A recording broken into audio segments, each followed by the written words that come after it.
I play, my kids always make fun of me because they say, Daddy, you always play either the boss or the bad guy or the dad.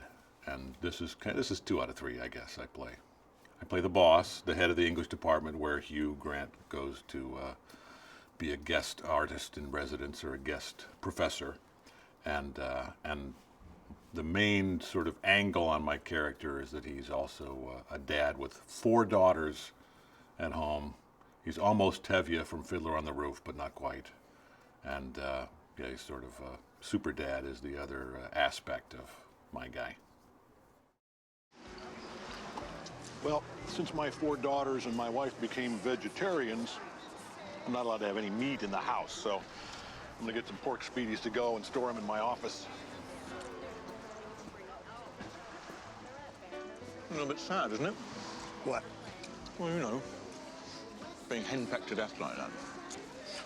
Are you kidding me? He's the happiest guy I know. At faculty meetings, we bet on how long it'll take him to cry when he talks about his family. 25 seconds is the record. Seriously? Dr. Learn? I'm telling you, in a perfect world, I should be that happy. I started seeing this woman, Joan. She's an insurance agent with State Farm. She specializes in collision. Don't let her go. I'm trying not to. What's the secret? You asking me? I've been divorced for 10 years, and you just caught me in the hall being severely berated by an undergraduate. I don't know, my only thought is that you be yourself.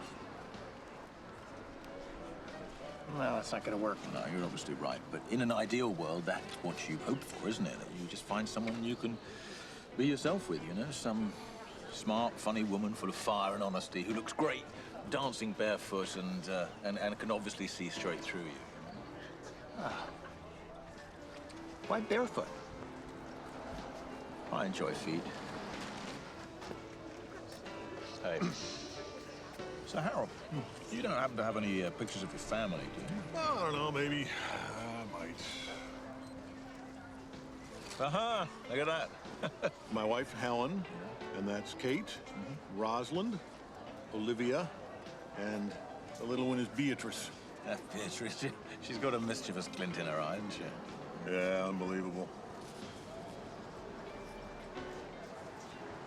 Forgot napkins. Okay, 33 seconds. Solid time. And what's it? Have you had any scenes yet with Hugh Grant?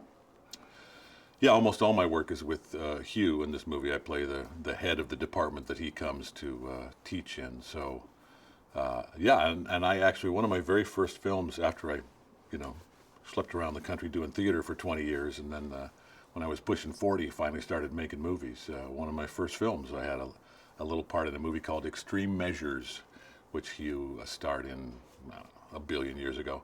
And when we were both pups, and I was pleasantly surprised that he remembered me from that little thing when we did our first read-through of this script. And yeah, most of my scenes in this are with Hugh and some of the other faculty members, Chris and Allison, and he's, as I recalled and hoped, that nice combination of, a funny and charming guy that everybody knows, but also, just a generous actor to work with. And then one last thing, just backing up, can you talk a little bit about your character's relationship with Hugh's character in the film? I don't know if we really got into that so much. That's kind of the last thing. Yeah, Dr. Lerner is Hugh's boss at the college, and sort of a gruff kind of guy. I think the secretary describes him as he was a Marine, and a little bit of an authority figure for Hugh, but ultimately, like is often the case with those kinds of characters, he turns out to be a little bit of a softie, and when Hugh is getting himself into trouble, Dr. Lerner is, almost a father figure that's trying to help bail him out. Professor Weldon claims that, based on what she witnessed, you have been carrying on an inappropriate relationship with a female student. Now, if you just go away quietly, it'll be fine. Otherwise, she'll take it to the ethics committee and there will be a hearing. And would that be a public hearing? Behind closed doors, Well, thank God for that. but they usually wind up on the internet. What is wrong with that woman? Weldon, she's elitist, lonely, miserable, and in this case, right. My oldest daughter is going off to college this fall. And if this happened to her, I'd come after you. And I'd be armed. I was sort of hoping you were pro-gun control. Well, I was a Marine, so I could kill you with my bare hands. A sharp blow to the Adam's apple, knuckle heart punch, Malaysian chokehold. I wouldn't, because I like you. Thank you. But Keith, you made a mistake here.